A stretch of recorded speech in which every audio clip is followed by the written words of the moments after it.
Vous écoutez La résistance allemande en France, deuxième partie.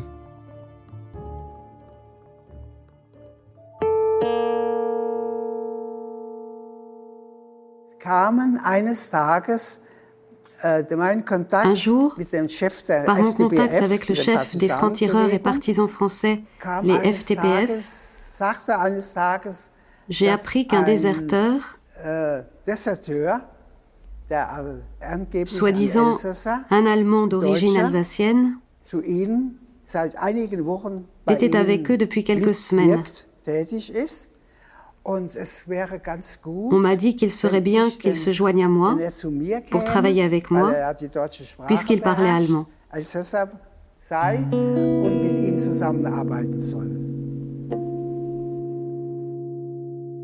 Ce déserteur était en fait un agent de la Gestapo. Peter Gingold est arrêté par les nazis.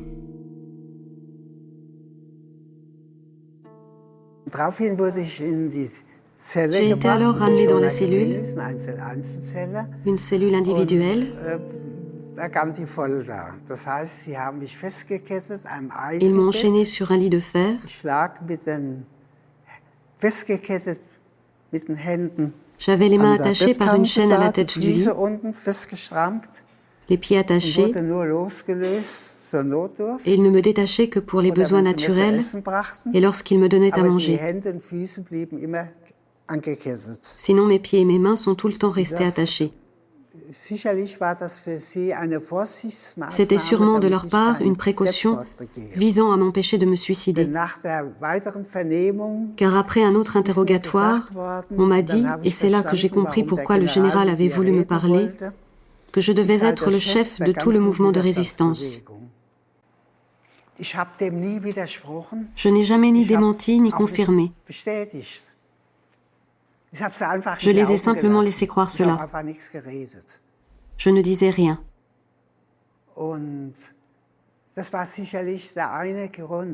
Lorsque j'étais enchaînée, mes avant-bras se mettaient à gonfler et me faisaient atrocement souffrir, de sorte que je n'arrivais pas à dormir la nuit, d'autant plus qu'ils allumaient sans arrêt la lumière pour me surveiller. C'était une torture. Ensuite, ils venaient me chercher pour les interrogatoires, m'amenaient à la villa, ils me faisaient entièrement déshabiller, puis coucher par terre, et ils me fouettaient en me faisant retourner. Puis ils me ramenaient à la cellule. Cela a duré plusieurs jours ainsi. Décidé à tenter l'évasion, Peter Gingold fait croire à ses tortionnaires qu'il peut les mener au QG de travail allemand. Au détour d'une ruelle, il réussit à s'échapper.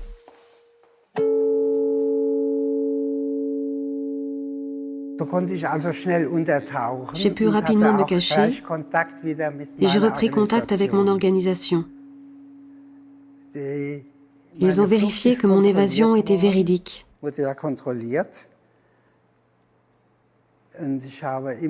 J'avais peur qu'on ne croie pas mon histoire d'évasion, qu'on pense que j'avais été libérée après avoir trahi, car c'était déjà arrivé. Au bout de quelques semaines, j'ai été réintégrée dans le TA.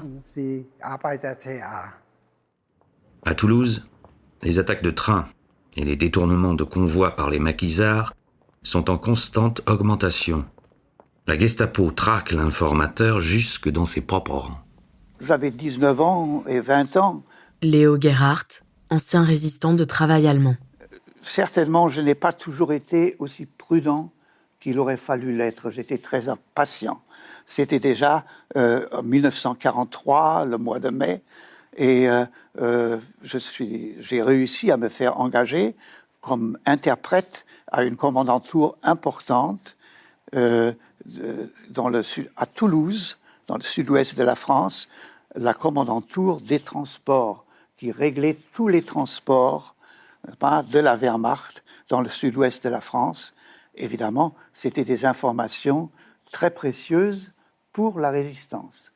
J'ai tenu quand même presque 1 an là-bas, et puis j'ai été arrêté par les autorités Et c'était déjà le mois de mai 1944 qu'on allait me transférer de Toulouse à Paris pour répondre là-bas au haut tribunal de la Wehrmacht, de l'armée allemande pour la France, de désagrégation systématique du moral de l'armée allemande et aux trahisons. Donc la condamnation à mort était certaine. Et gardé par 5 feldgendarmes et enchaîné par des menottes, on m'a transporté de Toulouse à Paris. Et c'est en passant par la Corrèze, qui était une grande région des partisans, que par un hasard, mes camarades ne savaient pas que j'étais dans le train, que le train a été attaqué par des maquisards qui ont mis les feldgendarmes en fuite, qui m'ont libéré et qui m'ont offert de rester avec eux. Ils étaient sceptiques, bien sûr. Et le fait que je leur disais tout de suite que je suis allemand, c'était un choc pour eux. Ils me l'ont dit plus tard. Évidemment, il y avait une certaine réserve, n'est-ce pas, de la part de beaucoup de Français. Mais il y avait aussi beaucoup de fraternité.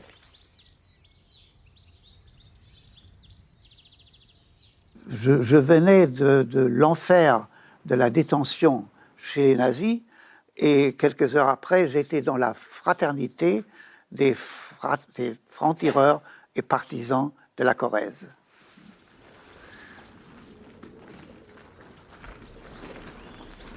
D'autres Allemands rejoindront, comme Gerhard Léo, les rangs des maquisards français.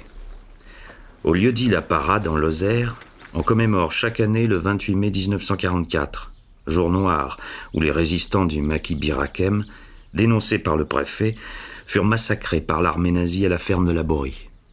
Parmi eux, des combattants allemands. Beaucoup d'entre nous avaient fait partie des brigades internationales en Espagne, avaient eu une formation militaire, beaucoup avaient été officiers, et leur expérience militaire était précieuse pour la résistance. Et il y a eu un maquis dans le sud-est de la France qui était composé d'Allemands et dirigé par des Allemands. Aux portes des Cévennes, à Saint-Ronan-de-Tousque, un monument domine la vallée. Il rappelle aux passants l'histoire du maquis Montaigne, dirigé par Otto Kuhn, un ancien des brigades internationales.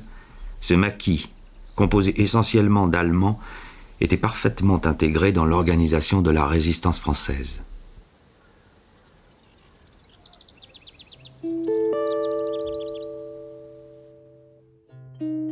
Patrick Cabanel est un historien spécialisé dans l'étude des diasporas. Il travaille à la Maison de la Recherche à l'Université de Toulouse-le-Mirail.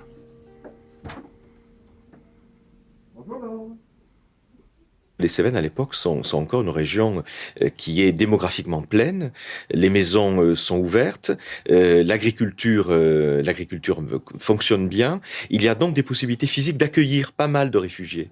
Ce qui fait que les Cévennes des années 40 vont être en quelque sorte truffées de maquisards, de réfractaires au STO, d'antinazis allemands, et puis essentiellement de plusieurs centaines de juifs.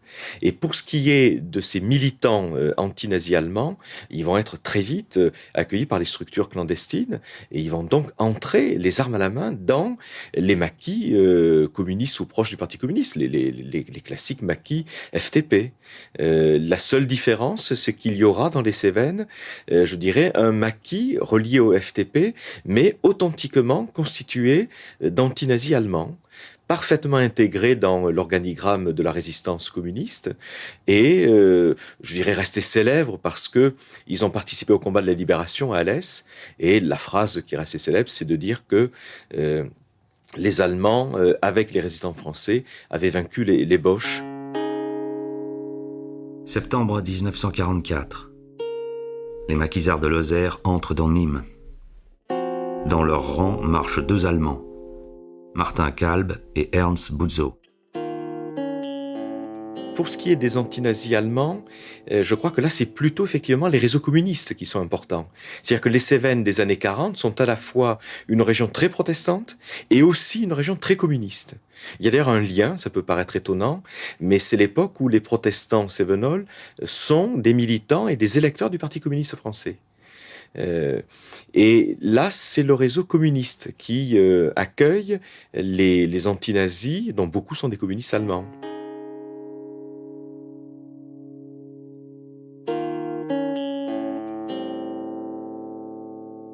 Ce sont des chrétiens très particuliers, les protestants français. Ce sont des calvinistes, pas des luthériens comme les Allemands. Et ils ont essentiellement dans leur mémoire le souvenir des persécutions endurées sous Louis XIV. Et ce souvenir des persécutions fait d'eux, je dirais, les compagnons de route, les compagnons de combat de tous les persécutés possibles. Ils ont soutenu les républicains espagnols et les réfugiés. Ils ont été aux côtés des Juifs. Ils ont été aux côtés des antinazis allemands.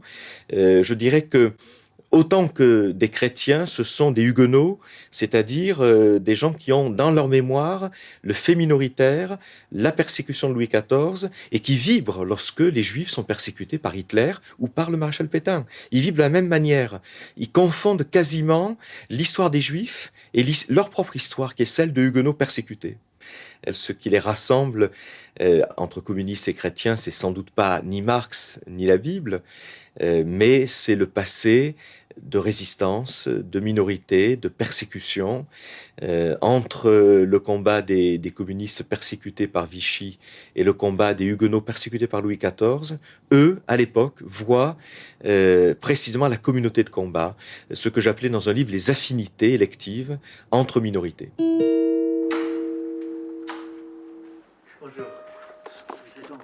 Henri Springer, ancien résistant communiste d'origine allemande, aujourd'hui moine jésuite dans un monastère à Montpellier, a lui tenté de concilier Marx et la Bible. À 15 ans, il s'engage dans un maquis FTP, sans dévoiler son origine allemande. Mes camarades ne le savaient pas directement, mais finalement ils le savaient. Et non, seulement ils étaient discrets pour pas me. Ils savaient que ça me faisait pas plaisir de rappeler que j'étais allemand, les camarades au maquis.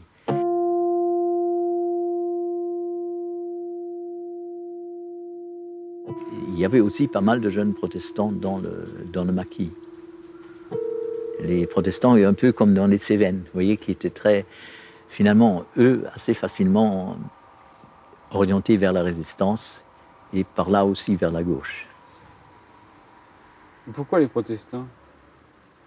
Parce que dans l'histoire en France, ils ont été persécutés. Alors ils ont très bien compris qu'il pouvait y avoir des persécutés et qu'il fallait être avec eux. Ce que les catholiques, qui ont toujours été majoritaires, ont eu beaucoup de mal à faire.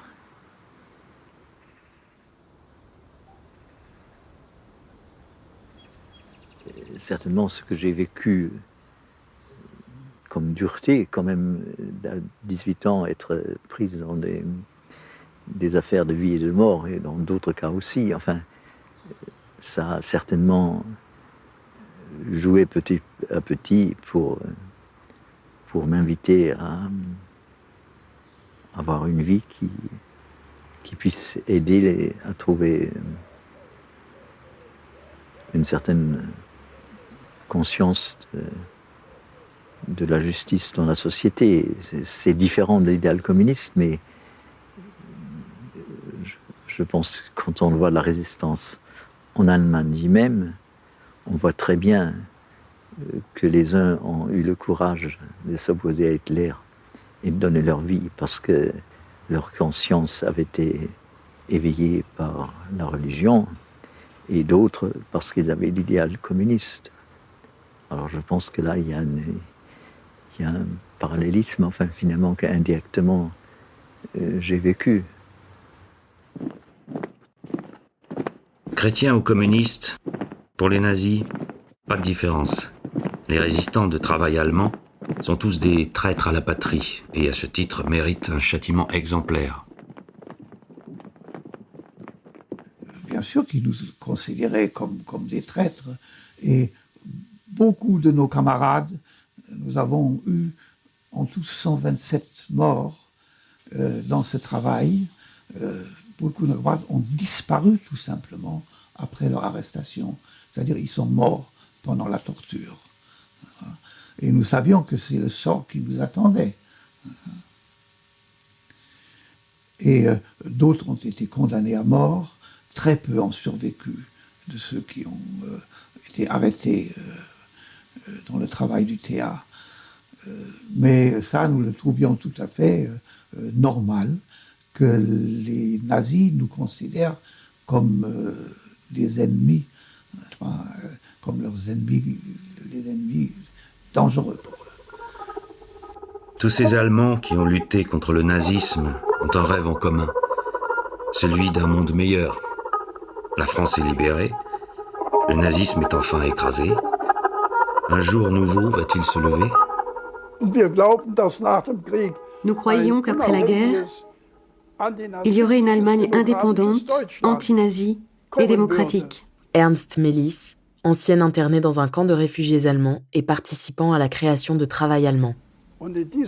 Et c'est dans ce sens qu'allait toute notre propagande, aussi bien verbalement avec les soldats que par écrit dans les tracts et les journaux. Dans nos nombreuses et longues discussions, nous tombions d'accord sur le fait qu'il fallait créer une communauté en Europe.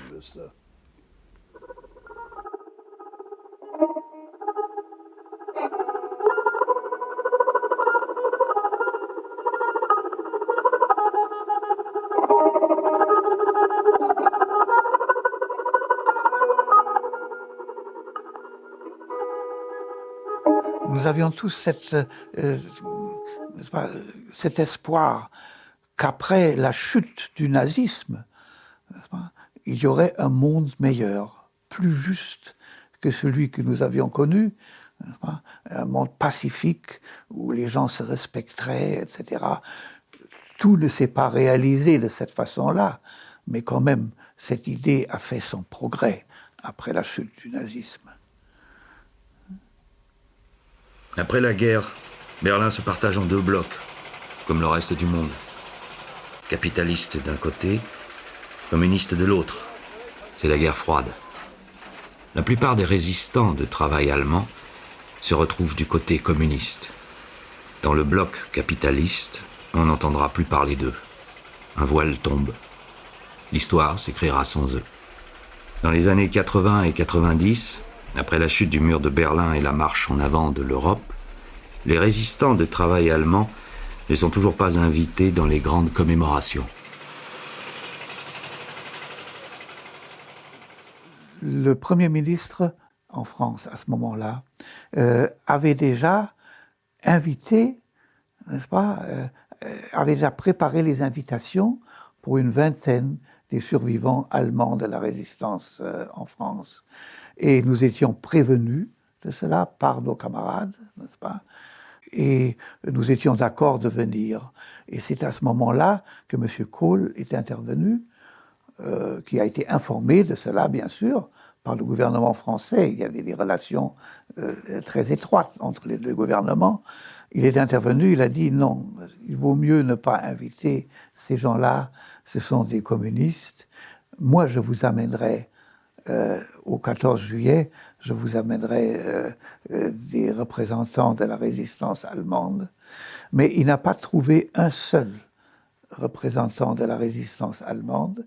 On aurait aimé participer, n'est-ce pas, au 14 juillet ensemble avec les Français, comme nous avions participé à la résistance. Mais vous savez, ce n'est pas pour des honneurs ou pour des invitations, et même pas pour des déclarations, que nous avons fait notre devoir dans la résistance. C'est-à-dire, la déception était quand même limitée. Wohin auch das Auge blicket, Moor und Heide nur ringsum, Vogelsang uns nicht erquicket, Eichen stehen kahl und grün. Cette chanson a été créée par les détenus au camp de Bergamo, par les premiers détenus politiques des nazis. Et j'ai connu, c'était un très bon ami, le compositeur Rudi Gogel, un communiste et syndicaliste de Düsseldorf, arrêté en 1933. Il a été condamné au bagne et libéré en 1945 par les Alliés. Et ils ont écrit cette chanson avec, je dirais, le sang de leur cœur. Et cette chanson a été chantée partout par les résistants en Europe. Wohin auch das Auge blicket, Moor und Heide nur ringsum, Vogelsang uns nicht erquicket, Eichen stehen kahl und krumm. Wir sind die Moorsoldaten und ziehen mit dem Spaten ins Moor. Hier in dieser öden Heide ist das Lager aufgebaut, wo wir fern von jeder Freude hinter Stacheldraht verstaut. Wir sind die Moorsoldaten und ziehen mit dem Spaten ins Moor.